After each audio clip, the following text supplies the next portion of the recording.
Well, former Sports Minister Shankar Aiyar has stirred a fresh controversy on the Commonwealth Games issue, and in the course of a debate with current Sports Minister Ajay Maken on NDTV show Your Call, Aiyar said the then Finance Minister P Chidambaram was responsible for clearing all the spending on the Delhi Commonwealth Games in 2010. Mr. Shankar Aiyar, go ahead and ask your question to Ajay Maken. We all saw the public pot shots at the Hansraj English. But as Mr. Maken said, that diverted the real issue, that in a way, your obstructionist attitude only added to the delays and perhaps impacted India's bidding for future sporting events. So this matter went before the group of ministers, and everybody was supporting me until Mr. Chidambaram came and said, it doesn't matter, you can release it, and subsequently wrote a letter to Kalmadi saying that he should follow the GFR. But apart from that, there was nothing for me to release because there were no plans. There was nothing. Nothing until November 2008 is when the master plan was submitted. And they should have been doing this. It was a delay of 54 months.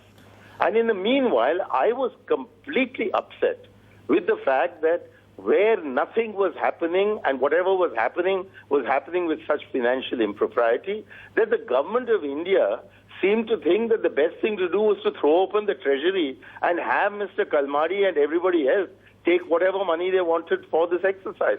There never was a budget. Sure. There was never a budget that was approved. It was on an ad hoc basis that whatever sums of money were asked for were handed over. And eventually, it would appear that in addition to what was released to the construction agencies like the Delhi government and the DDA and so forth, and the money given to Mr. Kalmadi, I think Mr. Kalmadi, if my memory is right, got about 18,000 crore rupees. And the others altogether got about 60,000 crore rupees. Now, you spend 80,000 crore rupees for a 10-day circus. Well, I don't want to be the Minister of Sports responsible for such an outrage. Mr. Shankar Aiyar actually makes quite a serious charge, because the point he's making is that the Finance Minister let this go ahead. The Cabinet actually approved this Treasury chest being open. I totally disagree with him. What I'm saying is the decision, now we could have taken two decisions. As Mr. Shankar Aiyar is saying, to scrap the Olympics, scrap the Commonwealth Games. 10-day circus. The 10-day circus, as he says so. Or to give as much money as they are asking for, because this was something for which the agreement was signed by the Secretary Government of India, which never happens in other cases. Secretary Government of India getting mandate from the Cabinet of Government of India in 2003, signing an agreement with the Commonwealth Games Federation.